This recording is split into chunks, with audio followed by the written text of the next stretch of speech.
सूरज जी, आपके लिए शायरी है, जरा ध्यान से सुनिएगा। तो चलिए शायरी को स्टार्ट करती हूँ।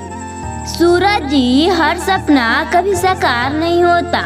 कि सूरज जी, हर सपना कभी साकार नहीं होता। मोहब्बत का कोई आकार नहीं होता। सब कुछ हो जाता है इस दुनिया में, कि सब कुछ हो जाता है इस दुनिया में, मगर दोबारा किसी से सच्चा प्यार नहीं होता।